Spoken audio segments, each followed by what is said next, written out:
প্রিয় দেশবাসী, শিশু, কিশোর কিশোরী, তরুণ তরুণী, ছাত্রছাত্রী, বয়স্ক, বৃদ্ধ, নারী পুরুষ সবাইকে জানাই আমার সালাম। আসসালামু আলাইকুম। গত 16 বছরে শেখ হাসিনা যে ভয়াবহ লুটপাট কায়েম করেছিল, আপনারা সেটার ভুক্তভোগী ছিলেন। ছাত্র জনতার অভ্যুত্থানের মুখে তারা পালিয়ে যাবার সময় এক লণ্ডভণ্ড অর্থনীতি ঢেকে গেছে। এই পরিস্থিতিতে দায়িত্ব নেবার পর অর্থনীতি পুনরুদ্ধারের জন্য অন্তর্বর্তী সরকার নানা উদ্যোগ নিয়েছে। ব্যাংকিং খাতে শৃঙ্খলা ফিরেছে। ক্রমান্বয়ে অর্থনীতির অপরাপর সুযোগগুলো ইতিবাচক ধারায় ফিরতে শুরু করেছে। এই সরকারের সবচেয়ে বড় চ্যালেঞ্জ মূল্যস্ফীতি। ফেব্রুয়ারিতে মূল্যস্ফীতি 9.32% নেমে এসছে, যা 22 মাসের মধ্যে সর্বনিম্ন। আগামী জুন মাসের মধ্যে এটি 8% নিচে নেমে আসবে বলে আশা করছি।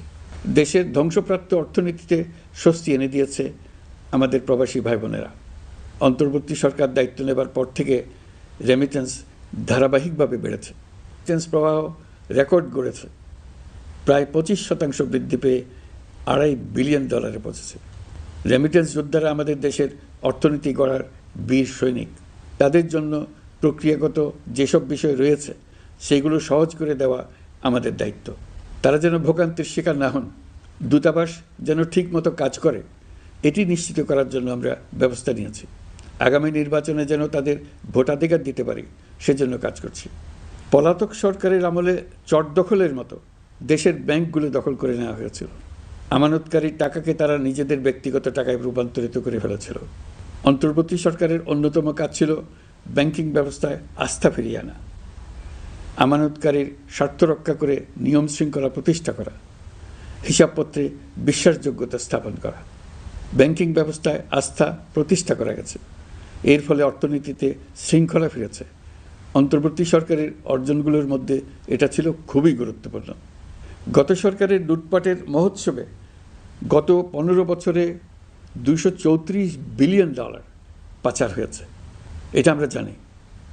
কত রকমভাবে পাচার হয়েছে তাও জানার বিষয়। অভিনব এক একটা পদ্ধতি ছিল। পাচারের একটা পদ্ধতি সবাইকে হতভম্ব করে দিয়েছে। এই পাচার হয়েছে বিদেশে অধ্যয়নরত সন্তানের কাছে টাকা পাঠানোর নামে। তিনি সন্তানের লেখাপড়ার জন্য এক সেমিস্টারের অর্থাৎ 3 মাসের খরচ বাবদ অফিসিয়াল ব্যাংকিং চ্যানেলে পাঠিয়েছেন $3.33 লক্ষ, অর্থাৎ প্রায় 400 কোটি টাকা।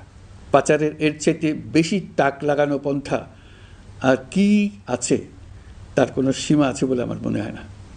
আইন, নিয়ম, নীতির জায়গায় যখন হরিলুট প্রতিষ্ঠিত হয় তখন এমন সব কিছুই সম্ভব। এই অর্থ পাচারকারীদের দ্রুত আইনের আওতায় নিয়ে আসার লক্ষ্যে ইতিমধ্যে আন্তর্জাতিক তৎপরতা জোরদার করা হয়েছে। প্রিয় দেশবাসী, অন্তর্বর্তী সরকার পৃথিবীর বিভিন্ন দেশের শীর্ষস্থানীয় বিনিয়োগকারীদের সঙ্গে নিয়মিত বৈঠক করে যাচ্ছে। ইতিমধ্যে DP World, Singapore PSA, AP Moller Maersk কয়েক বিলিয়ন ডলারের বিনিয়োগের প্রস্তাব করেছে। অন্তর্বর্তী সরকার দায়িত্ব গ্রহণের পর থেকেই স্বতঃস্ফূর্তভাবে পৃথিবীর সকল সরকার আমাদের প্রতি বন্ধুত্বের হাত বাড়িয়ে দিয়েছে। এটা শুরু হয়েছিল গত সেপ্টেম্বরে জাতিসংঘের বার্ষিক বৈঠকে। আপনাদের মনে আছে বিশ্বের সরকার প্রধানরা কীভাবে আমাদের সঙ্গে আগ্রহ নিয়ে দেখা করতে এগিয়ে এসছে। তারপর থেকে যে কোনো সম্মেলনে গিয়েছি, দেখেছি আন্তর্জাতিক নেতৃবৃন্দের আগ্রহ কীভাবে ক্রমেই বেড়ে চলেছে। জানুয়ারি মাসে সুইজারল্যান্ডের ডাভোসে গিয়েছিলাম। এই সম্মেলনে 47টি পৃথক ইভেন্টে আমার অংশগ্রহণ করতে হয়েছে। বিভিন্ন দেশের সরকার প্রধান, মন্ত্রী, বিশ্ব বাণিজ্যের নায়করা, জাতিসংঘের মহাসচিব, জাতিসংঘের বিভিন্ন সংস্থার প্রধানদের সঙ্গে বৈঠক করেছে। তারা আমাদের পাশে থাকার জন্য আন্তরিক আগ্রহ প্রকাশ করেছেন। সম্প্রতি আমি সংযুক্ত আরব আমিরাতে গিয়েছিলাম। তারা বিগত সরকারের সময় আমাদের ভিসা বন্ধ করে দিয়েছিল। আমরা সেই দেশের ভিসার দরজা খোলার চেষ্টা চালিয়ে যাচ্ছি। তারা আশ্বাস দিয়েছেন তাদের দিক থেকে সকল আনুষ্ঠানিকতা সম্পন্ন করে ভিসার দরজা উন্মুক্ত করবেন। আমি আশা করছি সেটা দ্রুতই উন্মুক্ত হবে। আমি সংযুক্ত আরব আমিরাতকে আমাদের দেশে শিল্প কারখানা গড়ে তোলার জন্য একটি শিল্পাঞ্চল করার প্রস্তাব দিয়েছি। তারা এই বিষয়ে আগ্রহ জানিয়েছে। শিল্পাঞ্চলে 2টি কাজ দিয়ে তারা শুরু করবে। এই জন্য কথাবার্তা শুরু হয়েছে। প্রথমে মুসলিম বিশ্বে সরবরাহের জন্য একটি হালাল গোশত প্রক্রিয়াজাত করার কারখানা করবে। এরপর মৎস্য প্রক্রিয়াজাতকরণের জন্য কারখানা স্থাপন করবে। তারা আমাদের নতুন সামুদ্রিক বন্দর পরিচালনা করার জন্যও আগ্রহ জানিয়েছে। প্রিয় দেশবাসী, বিশ্ব মানচিত্রে বাংলাদেশকে অনন্য উচ্চতায় নিয়ে যাওয়া আমাদের অন্যতম লক্ষ্য। এই লক্ষ্যে আমরা আসিয়ানের সদস্য হিসেবে যোগদান করার বিষয়ে আগ্রহের কথা জানিয়েছি। এই বছরের শুরু থেকেই মালয়েশিয়া আসিয়ানের চেয়ারম্যানের দায়িত্ব গ্রহণ করেছে। মালয়েশিয়ার মাননীয় প্রধানমন্ত্রী আনোয়ার ইব্রাহিমের সঙ্গে এই বিষয়ে কথা হয়েছে। তিনি আমাদের আবেদনের প্রতি সমর্থন জানিয়েছেন, আমাকে মালয়েশিয়া সফরের আমন্ত্রণ জানিয়েছেন। আমি এই আমন্ত্রণ গ্রহণ করেছি। মালয়েশিয়া রোহিঙ্গা সমস্যা সমাধানের জন্য জাতিসংঘের সম্মেলন আয়োজনের দায়িত্ব নিয়েছে। আমাদের দেশ থেকে শ্রমিক নিয়ে যাবার ব্যাপারে যে সমস্ত সমস্যার সৃষ্টি হয়েছিল সবগুলো সমাধানের জন্য আন্তরিকভাবে তারা কাজ করছে। আগামীকাল 4 দিনের সফরে আমি চীন যাচ্ছি। প্রেসিডেন্ট শি জিনপিংয়ের সঙ্গে আমার বৈঠক হবে। চীনের বড় বড় ব্যবসায়িক প্রতিষ্ঠানের সিইওদের সঙ্গেও বৈঠক করব। পৃথিবীর সর্ববৃহৎ চাইনিজ সোলার প্যানেল নির্মাতা প্রতিষ্ঠান লংজি বাংলাদেশে কারখানা স্থাপনের আগ্রহ জানিয়েছে। আমরা তাদের সঙ্গে কাজ করছি। এছাড়া প্রযুক্তিগত সহায়তা, মেডিকেল সহায়তা, স্বল্প মূল্যে চিকিৎসা সহ অন্যান্য বিষয়ে আলোচনা হবে। তারা আমাদের দেশ থেকে আম, কাঁঠাল ও পেয়ারা আমদানি করতে চায়। এটা খুব দ্রুতই শুরু হবে। এই সফরের মধ্য দিয়ে আমাদের দু দেশের সম্পর্ক ঘনিষ্ঠতর হবে। আমি বরাবরই বলে এসেছি, আমরা মহা সৌভাগ্যবান এক জাতি। পৃথিবীর মানচিত্রে আমাদের অবস্থানের কারণে বাংলাদেশ, ভারত, নেপাল ও ভুটান, দক্ষিণ এশিয়ার এই 4টি দেশ মিলে একটি যৌথ অর্থনীতি গড়ে তুলতে পারলে 4 দেশই লাভবান হবে। নেপাল ও ভুটান আমাদের জলবিদ্যুৎ দিতে অত্যন্ত আগ্রহী, আমরাও নিতে আগ্রহী। বাংলাদেশের শিল্পাঞ্চল গড়ে তুলতে এর কোনো বিকল্প নেই। আমাদের রয়েছে এক বিস্তীর্ণ মহাসাগর। ভৌগোলিক অবস্থানগত কারণে আমাদের সামনে বিরাট অর্থনৈতিক সুযোগ এনে দিয়েছে। কুমিরা থেকে টেকনাফ পর্যন্ত দীর্ঘ উপকূলভূমি। এই দীর্ঘ উপকূল জুড়ে বিরামহীনভাবে অনেকগুলি আধুনিক প্রযুক্তি সমৃদ্ধ আন্তর্জাতিক মানের সমুদ্র বন্দর, শিল্প কারখানা, রপ্তানি প্রক্রিয়াজাতকরণ এলাকা স্থাপন করা গেলে পুরো অর্থনৈতিক অঞ্চলের ভবিষ্যৎ দ্রুত পরিবর্তন সম্ভব। নেপাল থেকে জলবিদ্যুৎ আনতে পারলে জীবাশ্ম জ্বালানির উপর আমাদের নির্ভরশীলতা কমবে।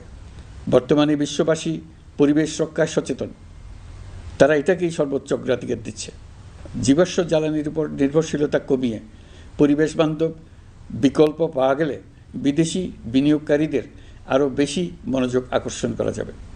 দেশের ক্রমবর্ধমান বিদ্যুৎ চাহিদার পরিপ্রেক্ষিতে রূপপুর পারমাণবিক বিদ্যুৎ কেন্দ্রের কাজ যথাসময়ে শেষ করার বিষয়ে আমরা জোর দিয়েছি।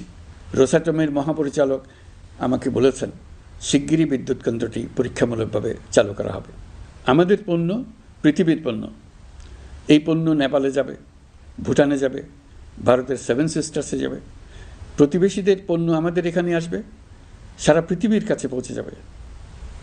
এইভাবেই এটি একটি লাভজনক অর্থনৈতিক অঞ্চল হিসেবে দাঁড়িয়ে যাবে।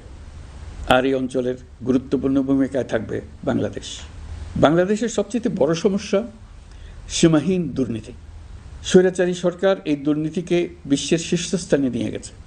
দুর্নীতির ফলে শুধু যে সব কিছুতেই অবিশ্বাস্য রকম ব্যয়বৃদ্ধি পাচ্ছে তাই না, এর ফলে সরকার ও জনগণের সকল আয়োজন বিকৃত হয়ে যায়। সরকারের লক্ষ্য, নীতিমালা, প্রাতিষ্ঠানিক আয়োজন, সরকারি কর্মকর্তাদের দায় দায়িত্ব যা কিছু কাগজে লেখা থাকে তার সব কিছু অর্থহীন হয়ে যায়। দেশ চলে অলিখিত আয়োজনে। সরকারকে চলতে হয়, ব্যবসায়ীকে চলতে হয়, শিল্পপতিকে চলতে হয়, বিনিয়োগকারীকে চলতে হয়, দেশের সকল নাগরিককে এই অলিখিত নিয়মে চলতে হয়। নাগরিককে এই অদৃশ্য জগতের সঙ্গে মোকাবেলা করে টিকে থাকার বিদ্যায় পারদর্শী হতে সাধনা করতে হয়। দৈনন্দিন জীবনে টিকে থাকা এবং সাফল্য অর্জনের জন্য একটা নতুন ভাষা আয়ত্ত করতে হয়। চারদিকে কী শব্দ বলা হচ্ছে, কাগজে কি লেখা হচ্ছে তা মনে মনে দ্রুত অনুবাদ করে তার মর্মার্থ বুঝে নিতে হয়। তা না হলে দৈনন্দিন সিদ্ধান্ত নেওয়া যায় না। সবচেয়ে বড় মুশকিল হলো এর কোনো অভিধান নেই। কারণ ব্যক্তিবিশেষে, স্থান বিশেষে, পরিস্থিতি বিশেষে এর অর্থ ক্রমাগতভাবে পাল্টে যায়। পুরো বিশ্ব বুঝে গেছে আমরা জাতি হিসেবে সততার পরিচয় বহন করি না। এটা শুধু জাতীয় কলঙ্কের বিষয় নয়, আন্তর্জাতিক বাণিজ্যে এটা আত্মঘাতী বিষয়। দেশবাসীর মতো আন্তর্জাতিক সম্প্রদায়ও চায় আমরা দুর্নীতিমুক্ত হই, কারণ তারা আমাদের সঙ্গে ব্যবসা বাণিজ্য সম্প্রসারণ করতে চায়। দুর্নীতিমুক্ত হতে না পারলে ব্যবসা বাণিজ্য কিছুই চলবে না। দুর্নীতি থেকে মুক্ত হওয়া ছাড়া বাংলাদেশের কোনো গতি নেই। অন্তর্বর্তী সরকার সকল কাজ দুর্নীতিমুক্ত করতে সর্বোচ্চ অগ্রাধিকার দিয়ে যাচ্ছে।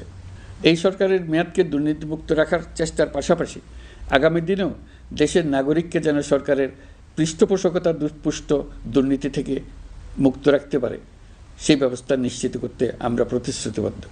দুর্নীতি ও হয়রানি রোধে আমরা একটা বিষয়ের উপর গুরুত্ব দিচ্ছি, সরকারের সঙ্গে দৈনন্দিন, মাসিক বা বার্ষিক রুটিন কাজের জন্য যেন কোনো নাগরিককে সশরীরে কোনো সরকারি অফিসে উপস্থিত হতে না হয়। দুর্নীতি প্রতিরোধের অংশ হিসেবে সরকারি সব অফিসে ফাইলিং চালুর সিদ্ধান্ত নেওয়া হয়েছে। ফাইলিং ব্যবস্থা চালু হলে দুর্নীতি কমে আসবে।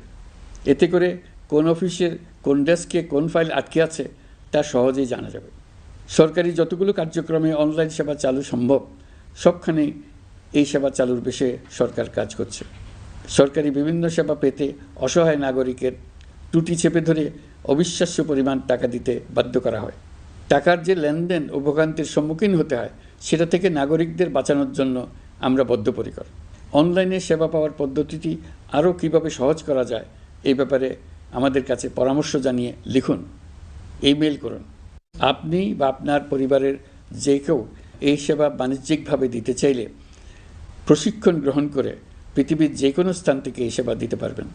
বিগত সরকারের আমলে ভিন্নমতকে দমন করার জন্য মিথ্যা মামলাকে হাতিয়ার হিসেবে বেছে নেওয়া হয়েছিল।